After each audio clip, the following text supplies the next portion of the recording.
नियुक्ति पत्र, सञ्चय कोष, सरसफाई, स्वास्थ्य उपचार लगायतका 8 बुँदे सहमतिको पूर्ण कार्यान्वयन तथा ज्याला र महँगी भत्ता वृद्धिको माग राख्दै अखिल नेपाल सिलाई मजदुर संघ काठमाडौँ जिल्ला 7 नम्बर एरिया कमिटीले तालाबन्दी सहित हडताल गरिरहेको छ।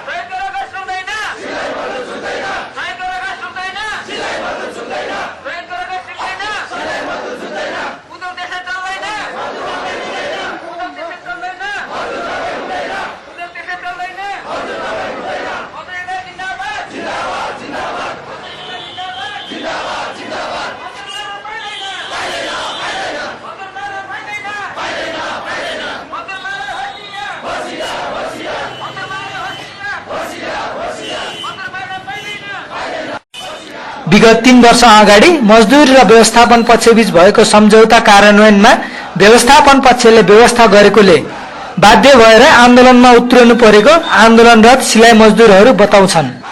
झण्डै 1 साता अघिदेखि आफ्नो कार्यक्षेत्रमा तालाबन्दी गरेर नाराबाजी गर्दै आएका मजदुरहरूले आफ्ना माग पूरा गराउन व्यवस्थापन पक्षले ध्यान नदिए आम हडताल सहितको कार्यक्रम गर्ने जनाएका छन्।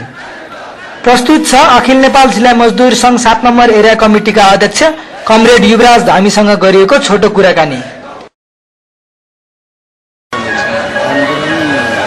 मजदुरहरूका हकका लागि र हकको अधिकारका लागि आन्दोलन गरिरहेका छौँ। हामीलाई पहिले चाहिँ 63 मा भएका आन्दोलन 8 बुँदे माग राखेर गरेका छौँ। कुनै कार्यान्वयन नभएको हुनाले आन्दोलनको सुरु गरेका छौँ।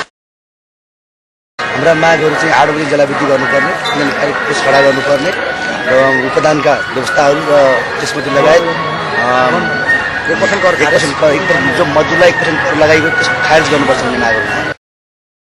अहिलेसम्मको उपलब्धि भन्यो भने हाम्रा मागहरू हामीले पहिला चाहिँ तालाबन्दीबाट आन्दोलन सुरु गरेका हौँ र अहिलेसम्म फेरि अर्को अल्टिमेटम 1 महिना आम हडताल गर्ने